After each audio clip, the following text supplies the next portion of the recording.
What's going on, everyone? It's the Fantasy Football Almanac back at it with another fantasy football video. Today we are going to be talking about free agency winners. This is my part 2 video. If you want to check out part 1, will be linked right up here. But before we get into it, if you guys could, go down and give this video a like. I'm answering every single comment. You guys have any fantasy football questions, whether it be trades, Dynasty, anything, please let me know down below.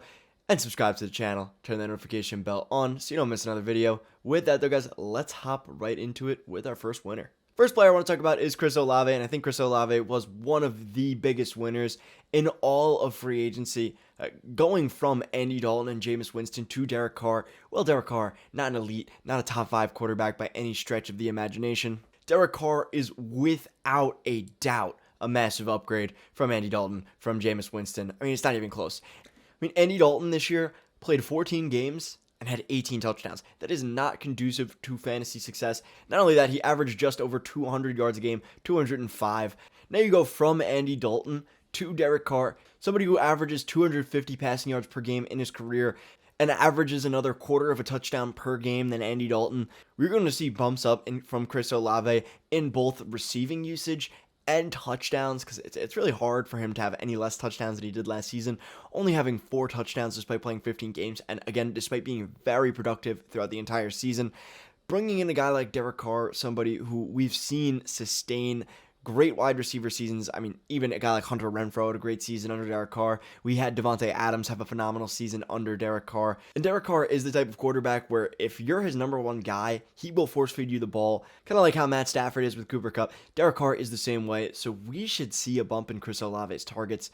I think that is without a doubt, considering he only had 117 targets last season. And I say only in air quotes. 117 targets is great, but we should see that go up, and 72 receptions, we should see that go up as well. I think the potential for Chris Olave is to maybe even have 1,300 yards next season, which I know sounds crazy, but he had such a productive rookie season that I can't see any other way around it, especially getting this quarterback upgrade, and there still really is no competition in the Saints offense for targets. I mean, we have Michael Thomas potentially coming back, but I'll believe it when I see it. I mean, he played 2 games last year. Other than that, it's Rashaad Shaheed, and I love Rashaad Shaheed. I'm a huge Rashaad Shaheed fan, but at the same time, that is not a threat to Chris Olave. The next player I want to talk about is Elijah Moore. I think Elijah Moore was a huge winner this offseason, going from a team that clearly did not want to use him this last season to a team that goes out and trades for him, giving up a second-round pick for Elijah Moore.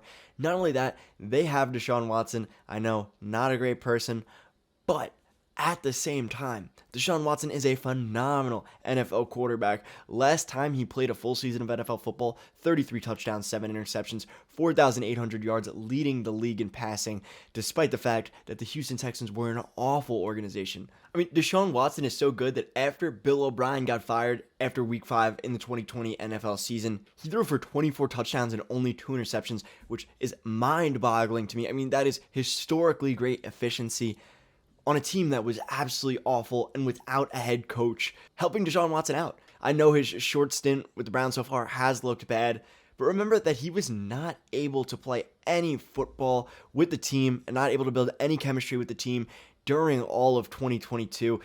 And he didn't play football at all during 2021. So he was 2 years removed from football. Now he comes back. He's going to have a full offseason with the team. And he's going to have more plays designed for him by Kevin Stefanski, because Kevin Stefanski's going to have a full offseason with them as well. Not only that, again, they bring in Elijah Moore, and I think this benefits Elijah Moore massively, because Elijah Moore is now coming into a situation where he's going to have a potential top 5 quarterback in the NFL, throwing him the ball on a week-in, week-out basis, and we already saw that Elijah Moore has the potential to be a huge breakout candidate, being the wide receiver 4 in weeks 7 to 13 during his rookie season when he had his breakout before his injury.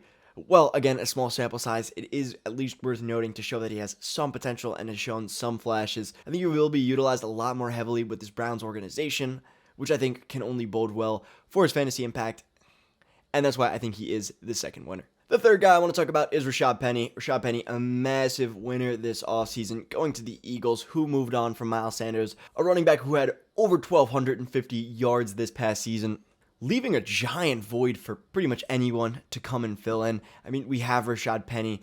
Other than that, it's Kenneth Gainwell, it's Boston Scott. Neither of those running backs are really anyone to write home about. Well, they offer some decent depth. I don't think they're really vying for this number 1 job. Rashaad Penny's upside is one of the best running backs in football. I mean, we've seen it during very, very short stints when he's actually healthy, that he dominates NFL games, averaging well over 100 yards a game when he receives over 13 touches in the offense. Well, this is a very risky guy still because he's dealt with injuries nearly his whole career. I mean, he's never played a full season. In fact, the only time he's played close to a full season was his rookie year, playing 14 games. Other than that, 10 games, 3 games, 10 games, 5 games. Not something you'd be extremely happy about.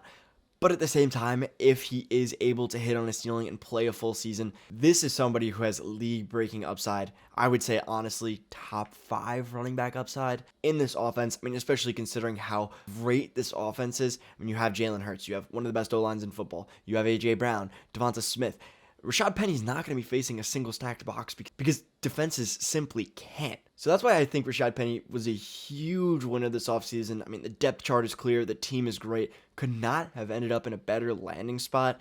And it's a prove it deal. It's a 1-year deal. But at the same time, I think in redraft leagues, his value is going to be shooting up. In Dynasty leagues, his value is already shot up. On Keep Trade Cut, I mean, he is going so much higher. Over the last 30 days, he is the single biggest riser on Keep Trade Cut. I think Rashaad Penny is supremely valuable and could break fantasy football considering how low he's going to be going in a lot of redraft leagues, especially in more casual leagues. He's going to be going really, really low in my opinion. The next player I want to talk about is Darren Waller, and I think Darren Waller escapes the black hole that is Davante Adams. I mean, Davante Adams consistently over 30% of the team's target share. This most recent year, averaging 32% of the team's target share. Now he goes to an offense that is very wide open. I mean, the wide receiver one is arguably Isaiah Hodgins. And Will Hodgins was a cool story for the Giants. He's good. He's never going to be a wide receiver one. And this is coming from a huge Giants fan. Darius Slayton's decent. I hope Wandell can come back. But at the same time, the targets in this offense are wide open. If Darren Waller can become the number one option in this offense, I think that entails over 110, 120 targets, which at the tight end position is enough to separate you. I mean, we've already seen him have historic levels of efficiency before. On 117 targets, he was able to have over 1,100 yards. And a season after, 145 targets for almost 1,200 yards. At the tight end position, that is what matters. That is a difference maker because very few tight ends are able to put up numbers even close to that. And coming into an offense where the depth chart is wide open as the Giants, I think Darren Waller has to be a winner here, even though the Raiders did arguably have a similar tier level of quarterback in Derek Carr versus Daniel Jones. I think the amount of targets he's going to get will only increase, which is phenomenal for Darren Waller's stock in the long term. Now, the last player I want to talk about is a quarterback. It is Jordan Love. Jordan Love, not a winner just yet, but he really should be. Depending on when this Aaron Rodgers trade goes through, I mean, it really, I am shocked it has not gone through at this point.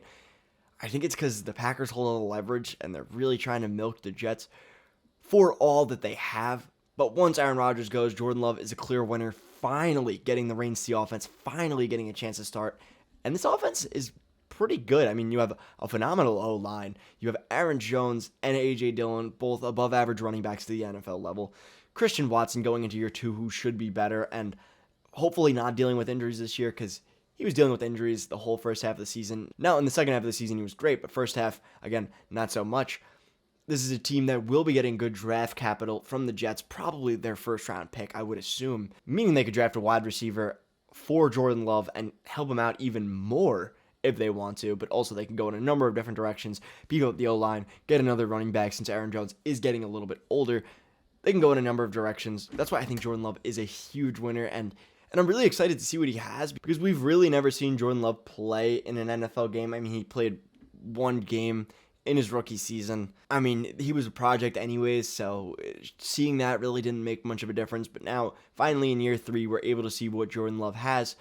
But anyways, guys, that's going to be it from me. Hope you did enjoy the video. If you did, leave a like down below. I am answering every single comment. So you guys have any fantasy football questions, let me know.